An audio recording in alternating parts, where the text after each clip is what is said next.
From the Watergate Building in Washington, this is Hotline TV. Now here are Hotline editors Chuck Todd and John Mercurio. It's Hotline TV. I'm John Mercurio. And I'm Chuck Todd. The House isn't completely built yet. 3 races remain undecided, so to speak. So let's dive right in. First, in Florida 13, Republican Vern Buchanan has been certified the winner, though Democrat Christine Jennings is crying foul.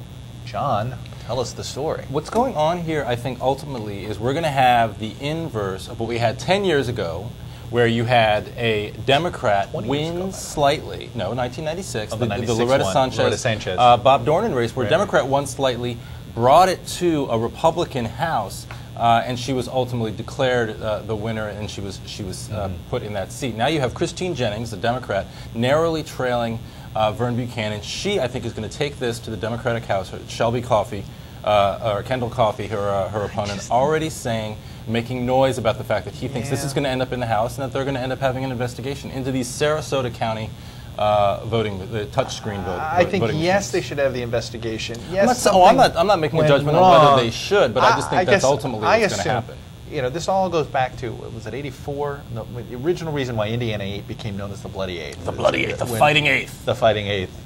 Thank you, Stephen Colbert. Yeah. But it became the Bloody Eighth because of that race, and I guess it was McClintock. No, I'm getting the name wrong. Pete McCloskey. No. Pete McCloskey's. Yeah, we're screwing this up. Man, what kind of political junkies are we, huh? But the Bloody Eighth, where the Democrats basically, over the objections of Republicans, sat the Democrat, even though it was not clear that he had won the race. Right. And the Republicans learned a lesson from that, which is why they didn't push the Loretta thing very hard. And I think this will be a real test to Pelosi. Does she want to rule with an iron fist, or does she want to show that she's not going to be overly partisan in some of these things? Well, I don't think it necessarily means that she's overly partisan if she decides to investigate this case. I think you can investigate it, but I think you seat Vern Buchanan. I mean, I think that... Oh, that's true. I think at this point... Don't not seat him. I think this idea of not seating him is potentially political suicide. You know, it looks like you're being a sore loser. Right, but I think ultimately Buchanan does get seated. I think they do have an investigation. And I think that, look, there's serious questions about what happened in Sarasota County. But it was not fraud.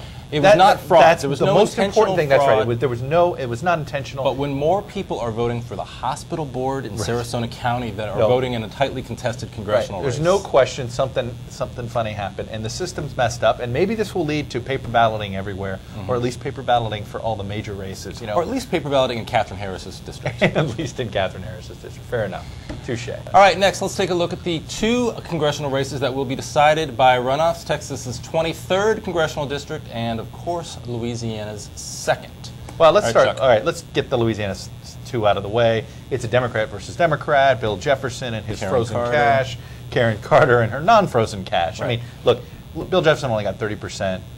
I guess I'd be stunned if he somehow won this runoff. She should win and win going away. Shouldn't be close, right? The only reason I'm even slightly holding out the possibility that Jefferson wins is just the way that Nagin won. You know, the way Nagin came from behind in a runoff. Whoa. Nagin came from behind in a runoff. I'm not talking about crook. I'm talking about how you come from behind in a Louisiana and a New Orleans runoff and win. But I agree with you. I think Carter wins this, and I think she wins it pretty handily. Yeah, I think there needed to be a two-way here, and the minute there was a two-way, I mean, Jefferson will get 35. Now, I mean, look, maybe I'm wrong. Maybe he'll get over 40. But it wouldn't shock me if he didn't get over 40. Right.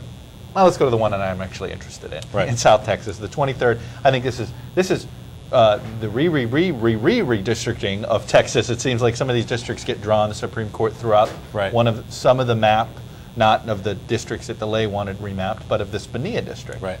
So we have Bonilla and Cyril Rodriguez, who's going to run in every congressional district at some point in the state of Texas. In South Texas. Oh, it's just in South Texas. He's limited himself to South Texas. Fair enough.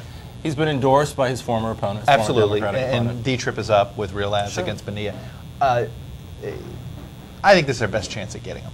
You know, get him now, or they may not get Bonilla. I don't think they're going to get Bonilla ultimately. I think both of these seats end up staying the way they are. I mean, that's my prediction. But I think you're right. I mean, this is clearly the best chance for them to do it, and that's why they're investing in it. But no, I think ultimately this is a district that was redrawn to make it more competitive, or not to make it more competitive, but made it more competitive. Made it less of a stranglehold for Bonilla. Sure. Rodriguez's heart, it's not clear it was ever into this race. You know, he went all out against Henry Cuellar in that primary. It was a close race. It was hard fought. And you get the feeling he went ahead and just filed here because, what the heck. And remember, he was in, he was out, he was in, he was out. And so you do question the heart of Rodriguez in this race. I agree with you, but I think you also sort of question the heart of Bonilla, who couldn't get beyond a runoff. I mean, who couldn't avoid a runoff. Barely, in the though. primary. He did get to 48, is it? Yeah. 48 or 47%. Yeah. And I think to some extent, you know, a lot of Republicans in Texas are angry at Bonilla for not having been able to do that. So that's, I think, the problem. But I think you're right. I ultimately, as I said, think Does this be a bigger race in wins. 08? If Bonilla wins. If Bonilla wins narrowly, Democrats, Ciro's probably now a 4-time loser, 3-time loser, whatever it is. He's lost 2 primaries plus this. They'll find somebody else, and maybe that's somebody else, maybe the mayor of San Antonio or something like that, if that's in that district. Well, I think it is in the district, and I think that ultimately, look, that's what Democrats do have in this district, is a pretty deep bench. Yeah, and Bonilla's probably, Bonilla is the last Republican who will represent this district. The question is, will he do it till retirement or get ousted? He is the John Spratt of South Texas. There you go.